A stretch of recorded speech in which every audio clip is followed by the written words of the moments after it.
బహుశా ఏ రాజకీయ పార్టీ కూడా భారతదేశంలో ఇటువంటి ఆలోచనతోటి దేశ సమైక్యత కోసం మనందరం కూడా ఒక బాధ్యతతోటి నిలబడాల్సిన సందర్భం అని భావించే విధంగా, మనం గర్వపడే విధంగా మన పార్టీ అధ్యక్షులు పవన్ కళ్యాణ్ గారు ఎప్పుడు కూడా కొత్త ఆలోచనలతోటి ముందుకు నడిపిస్తూ ఉంటారు. వర్తమాన రాజకీయాల్లో మన బాధ్యత పెంచుతూ ఏ విధంగా దేశ రాజధానిలో మనం ప్రత్యేకంగా సేన ప్రస్థానం 2014 నుంచి ఎన్నో కష్టాలను అధిగమించి భారతదేశం కోసం, దేశ సమైక్యత కోసం ఒక ప్రాంతీయ పార్టీగా భావించుకున్న మన మనసులో, మన ఆలోచనలో ఎప్పుడు కూడా మనం జాతీయ భావంతో ముందుకెళ్ళాలని ప్రతి సందర్భంలో కూడా మన పార్టీ అధ్యక్షులు పవన్ కళ్యాణ్ గారు చెప్తూ ఉంటారు. సో అందులో భాగంగా ఈ రోజున మనందరం కూర్చోవడం, కలిసి న్యూఢిల్లీలో ఈ కార్యక్రమంకి ఒక ప్రత్యేకత మన పార్టీ అధ్యక్షులు ఇంకా వివరిస్తారు. కానీ ఈ ప్రస్థానంలో మనందరం భాగస్వాములు అయినందుకు మీరందరూ కూడా ఒక నమ్మకంతో, విశ్వాసంతో పార్టీ సిద్ధాంతాలని, పవన్ కళ్యాణ్ గారి ఆలోచనల్ని బలపరుస్తూ ఇంత సుదీర్ఘమైన ప్రస్థానంలో నడిచినందుకు మిమ్మల్ని అందరినీ కూడా ఈ సమావేశానికి మనస్ఫూర్తిగా పార్టీ అధ్యక్షులు పవన్ కళ్యాణ్ గారి తరఫున స్వాగతిస్తూ, ఏ విధంగా మనం జనసేన పార్టీలో we have always been a champion of the directive principles of the state policy, citizens rights గురించి, స్టేట్ పాలసీ గురించి, ట్రాన్స్పరెన్సీ ఆఫ్ గవర్నెన్స్ గురించి ఎప్పుడు కూడా కాన్స్టిట్యూయెంట్ అసెంబ్లీ డిబేట్స్ నుంచే మన ఇన్స్పిరేషన్ మనం డ్రా చేయాలని పార్టీ అధ్యక్షులు పవన్ కళ్యాణ్ గారు ఎప్పుడు చెప్తూ ఉంటారు. అంటే సుమారు 2 సంవత్సరాలు దానిపైన డిబేట్స్ చేసి మన ఫ్రేమర్స్ ఆఫ్ ద కాన్స్టిట్యూషన్ మనకు అందించిన ఆ రాజ్యాంగాన్ని ప్రతి సందర్భంలో కూడా మనం గుర్తు చేసుకోవాలనే భావనతో ఆయన ప్రత్యేకంగా మన సోషల్ జస్టిస్ గురించి మనం ప్రమోట్ చేసినప్పుడు కానివ్వండి, లేదా మన పనితీరులో కానివ్వండి, ఎక్కడ కూడా రాజీ పడకుండా మనం పోరాటం చేయాలనే దానిపైన జనసేన పార్టీ నిలబడింది. అదే కాదు, we have also shown that what we commit and what we work at the regional level, ఆ ఎక్సలెన్స్, ఆ క్వాలిటీ ఆఫ్ వర్క్ మనం చేసినప్పుడు అది జాతీయ సర్వీస్గానే మనం భావించవచ్చు, నేషన్ కోసమే మనం దాన్ని త్యాగం చేయొచ్చు, అందించవచ్చు అనే ఆలోచనతో మనం అనేక కార్యక్రమాలు చేసుకుంటూ వచ్చాం. చిన్న ఉదాహరణకి, పంచాయతీరాజ్ విభాగంలో 24వ స్థానంలో నిలిచిన ఆంధ్రప్రదేశ్ని మన పార్టీ అధ్యక్షులు, రాష్ట్ర ఉప ముఖ్యమంత్రి గారు అద్భుతంగా ఆయన సారథ్యంలో పంచాయతీరాజ్ శాఖని 24 స్థానం నుంచి 1వ స్థానానికి ఈరోజు భారతదేశంలో తీసుకురాగలిగారు. ఇదే కదా మన జాతిపితలు, అదేవిధంగా మన స్వాతంత్రం కోసం పోరాడిన మహనీయులు అందరూ కూడా కోరింది. We should have a very strong center. The strong center should enable state governments and their policies to make a better living for every citizen, and of course to empower the local bodies. ఈ 3 tiers of governance గురించి మనందరం కూడా ఎప్పుడు కూడా చదువుకునే వాళ్ళం. కొంతమందికి అవకాశం దొరికింది ఈ ప్రాంతాల్లో ఇటువంటి వ్యవస్థలో పనిచేయడానికి, అందరికీ దొరకపోవచ్చు. కానీ ఈ ఢిల్లీ పర్యటన ద్వారా, ఇటువంటి సభ ద్వారా మీ అందరికీ కూడా మనం ఇటువంటి ఆలోచనలు రావాలి, ఈ విధానాలు మీరు కూడా అర్థం చేసుకోవాలని ఒక ప్రయత్నం మొట్టమొదటిసారి నేను అనుకోవడం. బహుశా నాకు కూడా దాదాపు 25 సంవత్సరాల రాజకీయ ప్రస్థానం ఉంది, కానీ ఏ పొలిటికల్ పార్టీ కూడా ఇట్లా ఆలోచించి ఇటువంటి కార్యక్రమం ఏర్పాటు చేయడం అనేది మొట్టమొదటిసారి. నిజంగా మనం గర్వపడాలి.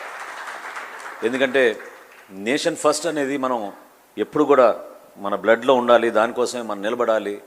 మన కోసం త్యాగం చేసిన మన వీర సైనికుల కోసం, అదేవిధంగా స్వాతంత్ర సమరయోధులు ఏ విధంగా నిలబడ్డారో దాన్ని ఎప్పుడు కూడా మనం నెరవేర్చుకుంటూ ఉండాలని ఎప్పుడు కూడా మనం మాట్లాడుకుంటూనే ఉంటాం. వీటిని మనం మన కల్చర్ ద్వారా, మన ప్రాంతాల్లో మనం చేసిన కార్యక్రమాలు పార్టీ నుంచి ఎప్పుడు కూడా రిఫ్లెక్ట్ అయినాయి. ఎందుకంటే ఈరోజు ఏదో మనం ఒక నినాదంతో ముందుకెళ్తున్నాం అని కాదు. చాలామందికి గుర్తుండొచ్చు, మనం ఆ రోజుల్లో చేసిన మన భాష గురించి చేసిన పోరాటం, మన నది మన నుడి అనే కార్యక్రమం ఎప్పుడైతే చేపట్టామో అది దేశ సమైక్యత కోసం, మన ప్రాంతంలో మన కల్చర్ నిలబెట్టుకోవడానికి కోసం. ఎక్కడ ఎటువంటి కార్యక్రమం చేసినా కూడా it should reflect the true spirit of the local bodies, the true spirit of the culture of that local area అనే ఆలోచనతోటి మన కార్యక్రమాలు చేసుకుంటూ వచ్చాం. పవన్ కళ్యాణ్ గారు పంచాయతీరాజ్ మంత్రిగా ఆయన బాధ్యతలు తీసుకున్నాక కూడా ప్రత్యేకంగా అడవి తల్లి బాట, పల్లె పండుగ అనే కార్యక్రమం ద్వారా మనం రిఫ్లెక్ట్ చేస్తున్నాం మన కల్చర్ ఏంటి, ఏ విధంగా మనం అందరినీ కలుపుకుని పోయే విధంగా మనం అడుగులు వేసుకుంటున్నాం. ఏదైతే రాజ్యాంగంలో మనకు ఆ బాధ్యత అప్పచెప్పారో ఒక పౌరుడిగా, దాన్ని మనం ప్రజల్లో తీసుకెళ్ళడానికి చేస్తున్న ఆ కృషిని ఆయన నిలబెట్టారు. అదే కాదు, మనస్ఫూర్తిగా మనందరం గర్వపడాల్సింది ఏంటంటే మన కల్చరల్ ఐడెంటిటీని మనం ఏ స్టేట్ అయినా అవ్వచ్చు. ఈరోజు 6 రాష్ట్రాల నుంచి మనకి ఇక్కడికి వచ్చారు. ఆంధ్రప్రదేశ్ నుంచి, తెలంగాణ నుంచి, కేరళ నుంచి, కర్ణాటక నుంచి, తమిళనాడు నుంచి, పాండిచేరి నుంచి కూడా మన సోదరుమణులు ఈరోజు ఈ సమావేశానికి హాజరయ్యారు.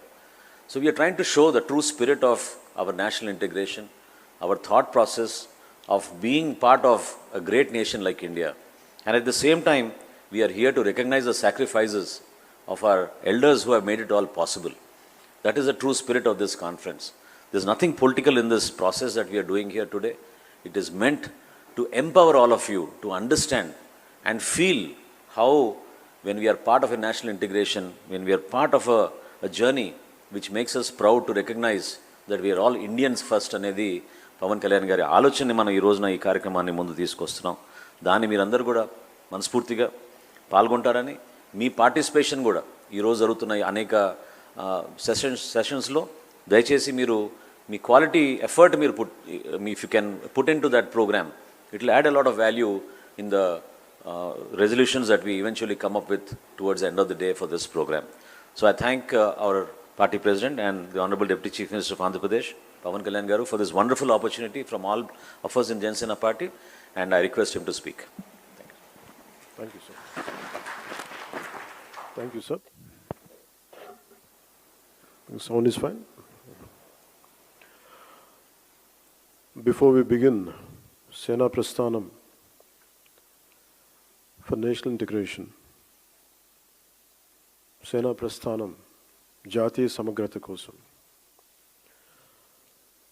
I offer my humble tributes to the freedom fighters who sacrificed everything for India's independence, to the visionary founding fathers of our Constitution, who laid the foundations of our democratic republic, and to the great leaders who guided this nation from the freedom struggle to the present generation, and to the countless soldiers who made the supreme sacrifice in the service of our country, Bharat.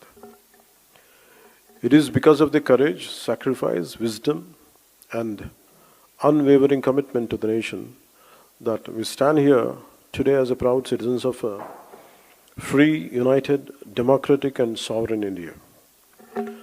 I extend a warm welcome to all Janasena Party leaders, members of Parliament, MLAs, MLCs, office bearers, Sainiks and Karyakartas, and distinguished guests who have gathered here in our beloved national capital, Delhi.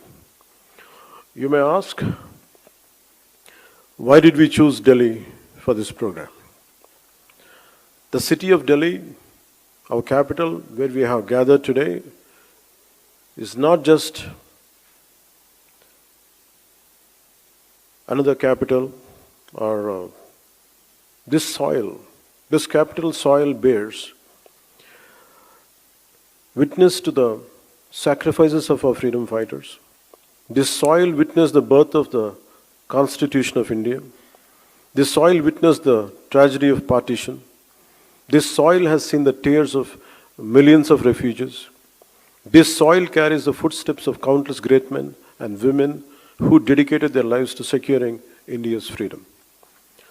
Delhi is the center from which India's voice is heard across the world. It is a focal point that guides the nation's governance, national security, and economic policies. It is home to the Parliament of India, where laws are enacted to shape the aspirations of 140 crore Indians. It is home to Rashtrapati Bhavan, a symbol of our national unity and democratic values.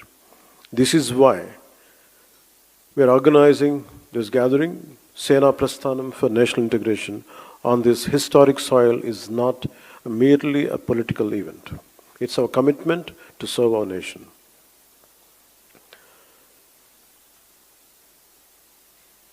Before I switch to Telugu, I would like to congratulate to all our Janasena party members who came from Tamil Nadu, Karnataka, Kerala, and Pondicherry, and rest of the parts of India.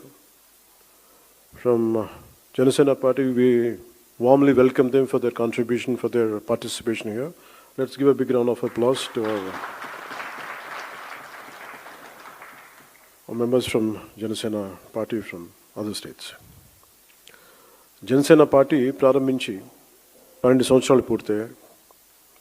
2000 మార్చి 14న మన తెలంగాణలోని హైదరాబాద్లో ఈ పార్టీని స్థాపించాం. అప్పట్లో ఇది తెలుగు రాష్ట్రాల ఉమ్మడి రాజధానిగా ఉండేది. తెలంగాణలో జనసేనను ప్రారంభించినప్పుడు కేవలం ఒకే ఒక నిబద్ధత మాత్రమే ఉంది. అది మన దేశాన్ని బలోపేతం చేయటం, దేశ సమగ్రతని కాపాడటం, దేశ సమగ్రతకు కలిగించే ఎలాంటి విభజన శక్తులకైనా వ్యతిరేకంగా పోరాటం. దేశ సమగ్రత, దేశ శ్రేయస్సు తప్ప జనసేన స్థాపించినప్పుడు వేరే ఏ ఆలోచన నా మనసులో లేదు. కనీసం అధికార వస్తుందో లేదో కూడా తెలీదు. ఎందుకంటే అసలు ఆ రోజున అలాంటి ఆశ కూడా లేదు. 2014 సాధారణ ఎన్నికలకు కేవలం 2 నెలల ముందు మాత్రమే మనం ఈ పార్టీని స్థాపించాం. కానీ ఈ 12 ఏళ్ల ఈ ప్రయాణంలో, ఒక పుష్కర కాలంలో చాలా పోరాటాలు చేశాం, చాలా పరాజయాలు ఎదుర్కొన్నాం, ఆశలు కోల్పోయిన సందర్భాలు ఉన్నాయి. అయినప్పటికీ మన అందరం నమ్మే ఒక బలమైన సిద్ధాంతానికి కట్టుబడి మారుతున్న సామాజిక రాజకీయ పరిస్థితులకు అనుగుణంగా మన 7 ప్రాథమిక సూత్రాలను బలంగా పట్టుకుని నిలబడ్డాం. అత్యంత క్లిష్ట సమయాల్లో కూడా వాటిని వదలకుండా ముందుకు సాగాం. మారుతున్న రాజకీయ పరిణామాల్లో ఒక నిర్దిష్టమైన ఆచరణాత్మక విధానంతో మనం దాదాపు 21 ఎమ్మెల్యే స్థానాలని, 3 ఎంపీ స్థానాలని మరియు ఇంక్లూడింగ్ రీసెంట్ రాజ్యసభతో పాటు కలిపి 2 ఎమ్మెల్సీ స్థానాలని ఈ రోజున సాధించగలిగాం. 1,00,000 మంది సభ్యత్వంతో ప్రారంభమైన ఈ పార్టీ ఈరోజు ఆంధ్రప్రదేశ్లోనే కాకుండా తెలంగాణతో కలిపి 20 లక్షల పైగా సభ్యత్వాలను చేరుకుంది. ఇటీవల కాలంలో పార్టీ వైపు ప్రజల నుండి, మిగతా రాష్ట్రాల నుండి, ప్రాంతాల నుండి ఈ భావజాలానికి ఆకర్షితులై, ఈ పోరాట పటిమకు ఆకర్షితులై కర్ణాటక నుండి వచ్చిన కొన్ని వేల మంది కావచ్చు, కేరళ, తమిళనాడు నుండి వచ్చిన కొన్ని వందల మంది కావచ్చు. మనం నమ్ముతున్న సిద్ధాంతం బలపడుతుంది. అది దేశంలోని వివిధ ప్రాంతాల ప్రజలను కలుపుతుంది అనడానికి ఇదే చిన్న నిదర్శనం. భిన్న ప్రాంతాల నుండి వచ్చిన ఈ అనుసంధానాన్ని చూడటం నిజంగా నాకు చాలా ఆనందం కలిగించింది. ఇలా జరుగుతుందని పార్టీ పెట్టినప్పుడు కూడా నేను ఊహించలేదు. నాకు పార్టీ ప్రయోజనాలు వీటికంటే ముఖ్యంగా పార్టీ బాగుపడాలంటే ముందు మనం దేశ సమగ్రత గురించి ఎప్పుడూ ఒక తొలి ప్రాధాన్యత ఇవ్వాల్సిన అవసరం ఉంది. అలా చెప్పడానికి కూడా చాలా కారణం ఉంది. ఎప్పుడైనా సరే మీరు భారతీయ చరిత్రను చదివితే, బ్రిటిష్ వాళ్ళు మనకి స్వాతంత్రం ఇచ్చి వెళ్ళిపోయేటప్పుడు దేశంలో ఒక కల్లోలిత వాతావరణాన్ని సృష్టించారు. స్వాతంత్రం కోసం ఉమ్మడిగా పోరాడిన దేశాన్ని మత ప్రాతిపాదికన విడగొట్టారు. దేశవ్యాప్తంగా ఉన్న ప్రతి రాజ్య సంస్థానాల్లో అనేక సమస్యలను సృష్టించారు. దాదాపు 536 పైచిలుకు సంస్థానాలు ఉండేవి. వాటిలో చాలా వరకు భారతదేశంలో విలీనం అవడానికి ప్రయత్నించినప్పటికీ కొన్ని సంస్థానాలు మాత్రం స్వతంత్రంగా ఉండాలని అనుకున్నాయి. ఉదాహరణకి నిజాం సంస్థానం, బరోడా, జునాగఢ్, ట్రావెన్కోర్. కానీ సర్దార్ వల్లభాయ్ పటేల్ గారి నాయకత్వంలో మనం ఈ దేశాన్ని ఏకం చేసాం. ఆ స్ఫూర్తి ఇప్పటికీనే కొనసాగుతుంది. నాకు ఈ దేశ స్ఫూర్తిని మనం కాపాడుకోవటం అనేది ఏదో ఒక టైంలో అయిపోయింది. సర్దార్ వల్లభాయ్ పటేల్ గారు చెప్పిన మాటలు 47లో స్వాతంత్ర విభజన ముందు జరిగిన 2 సంవత్సరాల కల్లోలం 49లో ఆల్మోస్ట్ మనకి ఈ కాన్స్టిట్యూంట్ అసెంబ్లీ డిబేట్స్ అన్నీ అయిపోయిన చివరిలో ఆయన అన్న మాటలు, human memory is very short. మన 2 సంవత్సరాల క్రితం జరిగిన ఈ విభజన కూడా మర్చిపోయాం. అందువల్ల ఇది ప్రతి ఒక్కళ్ళు గుర్తుపెట్టుకోవాల్సింది అనేది ఆయన చాలా వేదంతో చెప్పారు అది. సో దాన్ని, ఆ మాటల్ని నేను చాలా ఇన్స్పైర్ చేసినాయి నాకు. అంటే ఈ దేశ స్ఫూర్తిని కాపాడుకోవటం అనేది ఒక రోజుతో అయిపోయే పని కాదు. ప్రతి తరం కూడా దాన్ని ముందుకు తీసుకెళ్ళాలి. వారే దానికి మార్గదర్శకులు కావాలి. సమకాలీన రాజకీయాల్లో ఎవరైతే అధికారం కోసం ఆశపడి ఈ సూత్రాన్ని విస్మరిస్తారో వారు తమ స్వల్పకాలిక రాజకీయ ప్రయోజనాల కోసం ప్రజల మధ్య, ప్రాంతాల మధ్య విభజనను సృష్టించి దేశ సమగ్రతని ప్రమాదంలో పడేస్తున్నారు. అనేక మార్లు చెప్పాను. 2014లో కాంగ్రెస్ పార్టీ ఆంధ్రప్రదేశ్ రాష్ట్రాన్ని విభజించిన తీరు మీద మనం ఆవేదన వెలిబుచ్చాం తప్ప ఇక్కడ తెలంగాణ రాష్ట్ర విభజనని జనసేన ఏ రోజు కూడా దాన్ని అడ్డు చెప్పలేదు. ఇది 2009 నుంచి నేను రిపీటెడ్గా చెప్తున్నా. This is my commitment and also Janasena's commitment for betterment of Telangana, for the statehood of Telangana. కాకపోతే కాంగ్రెస్ పార్టీ విభజించిన తీరు మటుకు ఒక అసంతృప్తిని, ఒక అశాంతిని సృష్టించింది. ఈ రోజుకి ఆ వారసత్వపు సమస్యలు ఇలాగే ఉన్నాయి. ఆస్తుల పంపకాలు కావచ్చు. అంటే ఇవన్నీ కాంగ్రెస్ పార్టీ ఆ రోజు చేసిన విభజించిన విధానం కానీ, వాళ్ళ డివిజివ్నెస్ అప్రోచ్ కానీ ఈ రోజుకి ఆ ధోరణి మారలేదు. దానికి ఉదాహరణ ఇటీవల తెలంగాణలో జనసేన సభని అనుమతులు ఇవ్వకుండా అడ్డుకోవడం. ఈరోజు ఎజెండాలు ఇది ప్రధానాంశం కానప్పటికీ కూడా ప్రతిసారి ఒక్కొక్క రాజకీయ పార్టీ తమ సొంత రాజకీయ సరిహద్దులు పెట్టుకొని ఎలాంటి విభజనలు సృష్టిస్తారో చెప్పడానికి నేను దీన్ని ఒక ఉదాహరణగా చెప్తున్నాను. చాలామంది, ముఖ్యంగా మన తెలుగు రాష్ట్రాలు కావచ్చు, కొంచెం దక్షిణాది రాష్ట్రాలు కావచ్చు, మనం ఎక్కువగా వినేది, మేము ఢిల్లీ మెడలు ఉంచుతాం, చొక్కా పట్టుకొని నేలకు దించుతాం, తడాకా చూపిస్తామని దక్షిణాది నాయకులు చాలామంది చాలా పెద్ద పెద్ద మాటలు మాట్లాడుతూ ఉంటారు. కానీ నిజంగా వాళ్ళు ఢిల్లీకి రాగానే ఆ మాటలు ఎందుకు గొంతులోంచి రావు, పెగలు, ఏంటో భయం అనుకుంటాం. అంటే ఎందుకు రాదు అంటే ఆ మాటలు వ్యక్తుల్ని చూసి వీటన్నిటికంటే కూడా ఢిల్లీ రాజధాని చూసిన ఆ విశిష్టత, ఇక్కడున్న విశిష్టత, ఢిల్లీ అనేది ఒక వ్యక్తుల గురించి కాదు, అది చేసిన త్యాగాల గురించి. 140 కోట్ల మంది ప్రజలను సురక్షితంగా ఉంచడానికి, పరిపాలించడానికి నిరంతరం పోరాడుతున్న ఎన్నో నిబద్ధత కలిగిన సంస్థలు, అది న్యాయ వ్యవస్థలు కావచ్చు, రాజకీయ వ్యవస్థలు కావచ్చు, అడ్మినిస్ట్రేటివ్ వ్యవస్థలు కావచ్చు, డిఫెన్స్ వ్యవస్థలు కావచ్చు, ఇవన్నీ దగ్గరుండి చూసినప్పుడు మనకు అలాంటి మాటలు పెగలవు. తమ ప్రాంతాల్లో, మన రాష్ట్రాల్లో ఉండి పెద్ద పెద్ద మాట్లాడే నాయకులందరూ కూడా ఇక్కడికి వచ్చినప్పుడు ఢిల్లీ తాలూకు ఈ గాఢతను చూసిన తర్వాత ఈ దేశం యొక్క సమగ్రతని అర్థం చేసుకుంటారు. మీరు ఇండియా గేట్కి వెళ్తే ఈ దేశాన్ని ఏకతాటిపై ఉంచడానికి సైనికులు చేసిన త్యాగాలు మనకు అర్థమవుతాయి. ఒక సెంట్రల్ హాల్కి వెళ్తే 370కి పైగా న్యాయ నిపుణులు, అంబేద్కర్ గారు రాజ్యాంగ సారథిగా, చాలామంది ప్రముఖులు, నాయకులు కలిసి 2 సంవత్సరాల 11 నెలల 17 రోజుల పాటు రాజ్యాంగ చర్చలను ఎలా జరిపారో మనకి అర్థమవుతుంది. విభజన సమయంలో దాదాపు 2 కోట్ల మంది ప్రజలు నిర్వాసితులయ్యారు. 18 నుండి 20 లక్షల మంది ప్రజలు ప్రాణాలు కోల్పోయారు.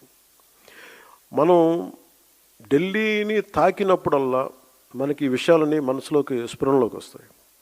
ఇక్కడ నుండి కొన్ని గంటల దూరంలోనే మన పట్ల ఎంతో శత్రుత్వంతో ఉన్న పాకిస్తాన్ ఎంతసేపు ఆ సరిహద్దులు కనిపిస్తూ ఉంటాయి మనకి.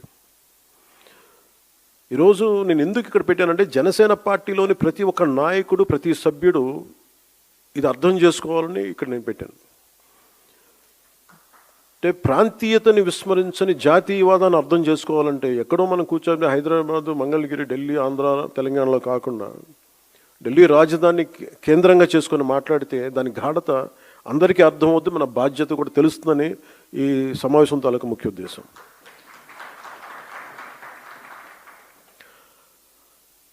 జాతీయ సమగ్రత, దేశభక్తి అనేది జనసేనకి చాలా కీలకమైన అంశం కావాలి మనందరికీ. భిన్నమైన విభజన ధోరణులు మనం ఎందుకు దూరంగా ఉండాలి అంటే, ఈ దేశం ఈరోజు ఈ స్థితిలో ఉండటానికి వెనక ఎంతటి త్యాగాలు ఉన్నాయో మనం అర్థం చేసుకున్నప్పుడు దీన్ని ఎలా గౌరవించాలి, ఎంత బాధ్యతగా ప్రవర్తించాలో మనకి తెలుస్తుంది. మనకున్న లిమిటెడ్ పరిమితులు కావచ్చు, స్వీయ పరిమితుల్లో మన సొంత సామర్థ్యాలతోటి జనసేన పార్టీ ద్వారా దేశ స్ఫూర్తిని ముందుకు తీసుకెళ్ళి